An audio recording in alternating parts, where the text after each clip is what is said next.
buy a shotgun?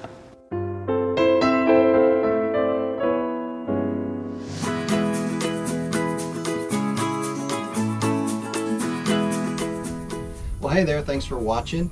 I'm out here at Tenoroc. This is a public course here in Lakeland, Florida, and I just want to show you how to use the machines out here if you're by yourself, because I'm by myself here today. Usually I'll bring one of my kids or my wife with me, but today my youngest has a little bit of a cold, and so he wasn't able to come out with me, so it's just me.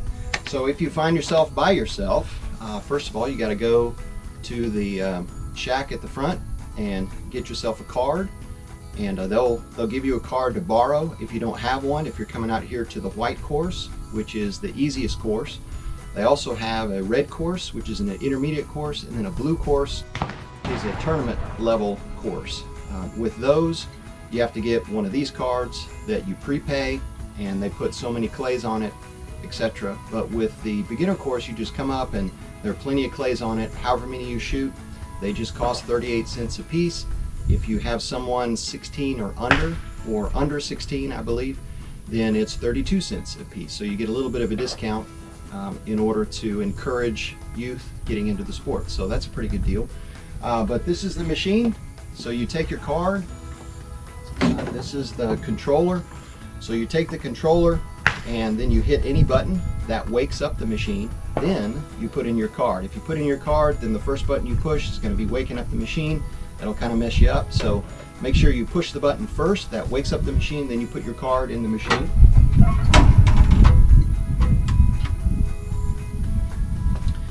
And once your card is in the machine, if you have a prepaid card, it'll tell you how many clays you have left. If you've got just the regular card, it's a little more complicated. You'll be confused by what you see on the screen, but you just see that it wakes up when you push the button, then you put your card in. After that, on this controller, several buttons. On most of the stands there are 2 buttons at the top and 1 button at the bottom. On this one there are 4 different trap machines, so there are 4 buttons. The first 2 stands are like that, the rest of them just have 2 buttons. And on one of these you'll see it says initial delay in red. And so what you do before you put your card in is you hit initial delay, and then there's also a plus and minus.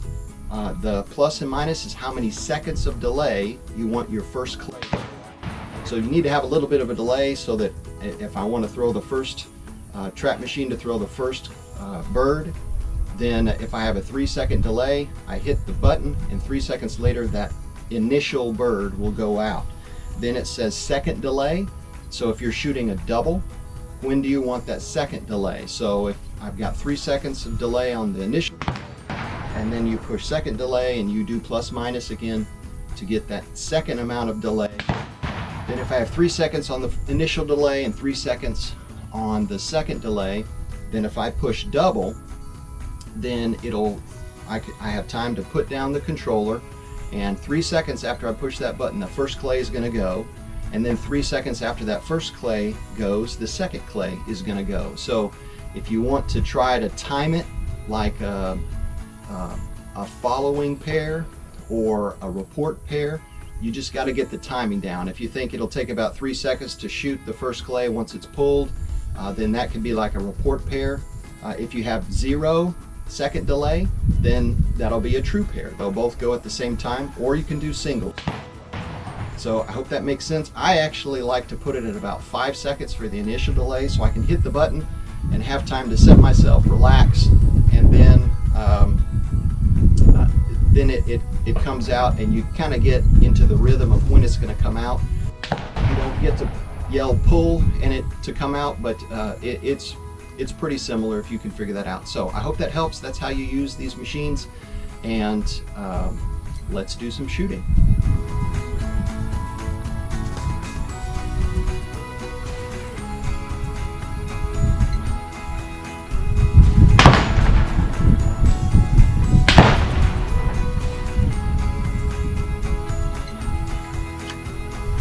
Alright, so today I am shooting the gun that usually my wife shoots. This is the CZ720 G3. It's the third version of the CZ720.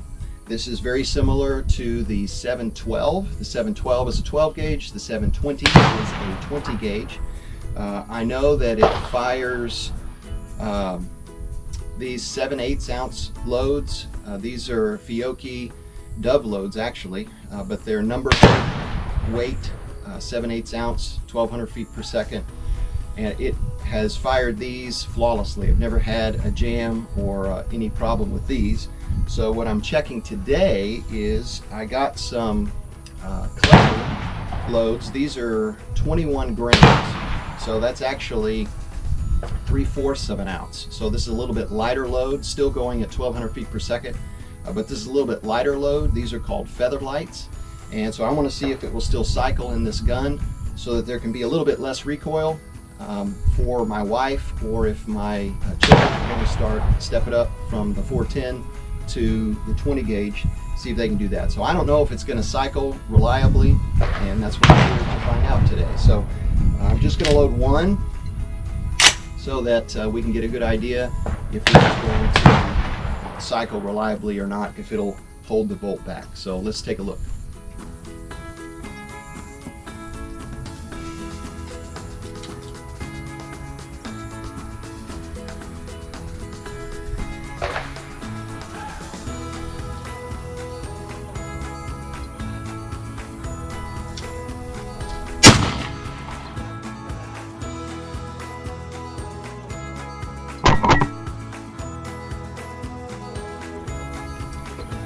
All right, so that did not hold the bolt back. Recoil is a lot less, but it's not able to hold the bolt back. So I'm going to see if it'll still cycle even though it doesn't hold the bolt back.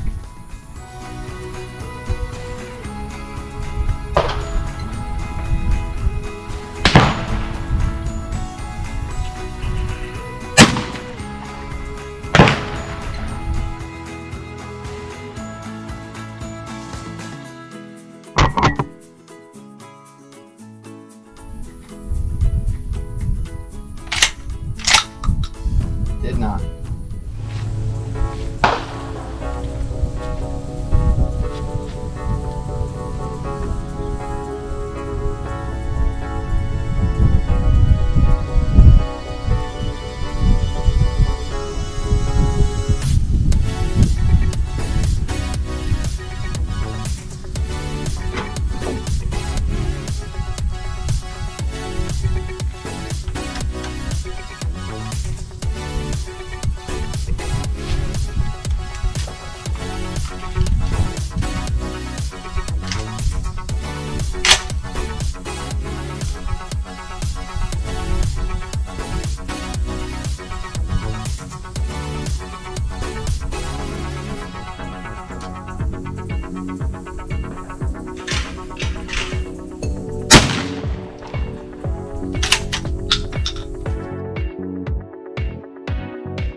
Okay, so we got 20 gauge Clever feather lights, 3/4 of an ounce, 1200 feet per second, number 8s.